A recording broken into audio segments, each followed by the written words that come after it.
Bismillahirrahmanirrahim. Assalamualaikum warahmatullahi wabarakatuh. Mengenalkan, nama saya Aini Saliana Putri dengan NIM 22222300089 dari Universitas Sultan Ageng Tirtayasa, Pendidikan Bahasa Indonesia kelas 1C.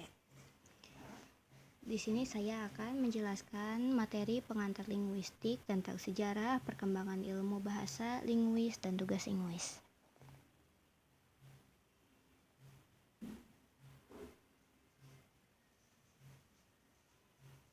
Tujuannya adalah untuk mengetahui sejarah perkembangan ilmu bahasa, untuk mengetahui apa itu linguis, untuk mengetahui tugas linguis. Sejarah perkembangan ilmu bahasa. Agar disebut sebagai ilmu, perlu adanya ketiga syarat yang harus dipenuhi. Yang pertama, memiliki objek kajian, yang kedua, memiliki metode, dan ketiga, bersifat sistematis. Linguistik dapat dipandang sebagai ilmu pengetahuan yang sejajar dengan ilmu pengetahuan lainnya karena memiliki ketiga syarat tersebut. Pertama, ada sejarah masa Yunani. Studi paling awal terkait studi bahasa di Yunani sebenarnya sudah ada sejak pencatatan bahasa awal Yunani yang diyakini terjadi pada awal tahun 1000 sebelum Masehi. Para orang Yunani mulai dengan istilah yang disebut tata bahasa dan menilai tata bahasa sebagai bagian dari ilmu filsafat. Tata bahasa hanya bertujuan memberikan kaidah-kaidah untuk membedakan bentuk-bentuk yang benar dan tidak benar. Tata bahasa adalah disiplin normatif, sangat jauh dari observasi murni dan sudut pandangnya sempit. Hal itu dibuktikan dengan sejarah makna kata gramatikos dari zaman Plato sampai Aristoteles yang hanya bermakna seseorang yang memahami pemakaian huruf gramata dan dapat membaca serta menulis tekne gramatik. Pengaruh tata bahasa Yunani pada bahasa Latin dan bahasa Latin yang didasarkan pada model tata bahasa Dionysius Thrax. Model tata bahasa Dionysius Thrax memiliki pengaruh besar pada tata bahasa Latin, di mana bahasa Yunani menjadi sumber inspirasi utama bahasa klasik dalam bahasa Latin yang sangat mempengaruhi tata bahasa tersebut hingga abad pertengahan. Tata bahasa tradisional. Filsuf yang berpengaruh pada tata bahasa tradisional adalah Plato dan Aristoteles dari Yunani, serta Panini dari India.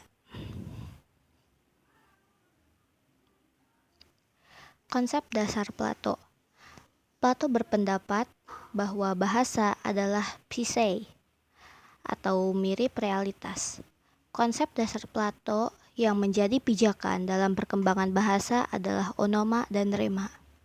Onoma dapat diartikan sebagai satu, nama, yang kedua, nomina, yang ketiga, subjek. Rema dapat diartikan sebagai ucapan, verba, dan predikat. Konsep dasar Aristoteles. Aristoteles berpendapat sebaliknya. Dia menganggap bahasa adalah thesei, alias tidak sama dengan realitas, kecuali pada onomatop dan lambang bunyi atau sound simbolis yang mirip.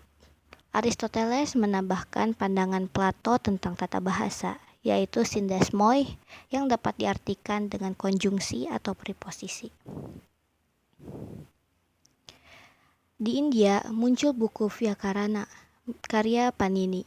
Buku ini berisi tentang tata bahasa Sanskerta secara lengkap dan sangat teliti, terutama dalam bidang fonologi. Sayangnya, buku tersebut sangat sulit untuk dipahami oleh orang awam. Karena itulah salah satu muridnya, Patanjali, menyusun tafsiran atau penjelasan atas kitab tersebut yang diberi judul Mahabhasa. Masa modern. Ferdinand de Saussure merupakan tokoh yang dijuluki sebagai Bapak Ilmu Linguistik Modern. Pemikirannya tentang linguistik antara lain: 1. Langue, yaitu salah satu bahasa sebagai suatu sistem seperti bahasa Indonesia atau bahasa Inggris. Kedua ada language, yaitu bahasa sebagai suatu sifat khas makhluk manusia. Seperti dalam ucapan, manusia memiliki bahasa, sedangkan binatang tidak memiliki bahasa. Yang ketiga ada parole, yaitu keseluruhan apa yang diujarkan orang.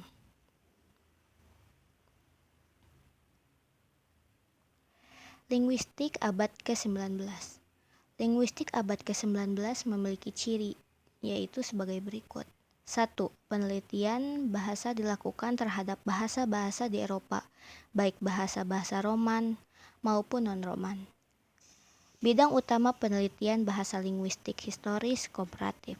Yang diteliti adalah hubungan kekerabatan dari bahasa-bahasa di Eropa untuk mengetahui bahasa-bahasa mana yang berasal dari induk bahasa yang sama. Yang ketiga, pendekatan bersifat atomistis. Unsur bahasa yang diteliti tidak dihubungkan dengan unsur-unsur lainnya. Misalnya, penelitian tentang kata tidak dihubungkan dengan frasa atau kalimat. Linguistik abad ke-20. Pada abad ke-20, penelitian bahasa tidak ditujukan pada bahasa-bahasa Eropa saja, tetapi juga pada bahasa-bahasa yang ada di dunia, seperti di Amerika, bahasa Indian, yang kedua bahasa Afrika, bahasa-bahasa Afrika, dan yang ketiga ada bahasa Asia, yaitu bahasa-bahasa di Papua dan bahasa-bahasa di negara Asia lainnya. Terdapat ciri-ciri linguistik pada abad ke-20, yaitu 1. Penelitian meluas ke bahasa-bahasa di Amerika, Afrika, dan Asia. Pendekatan dalam penelitian bersifat strukturalis. Pada akhir abad ke-20, penelitian yang bersifat fungsionalis juga cukup menonjol. Ketiga, tata bahasa merupakan bagian ilmu dengan pembidangan yang semakin rumit. Secara garis besar dapat dibedakan atas mikrolinguistik, makrolinguistik, dan sejarah linguistik. 4. Penelitian teoretis sangat berkembang. 5. Otonomi ilmiah semakin menonjol, tetapi penelitian antardisiplin juga berkembang.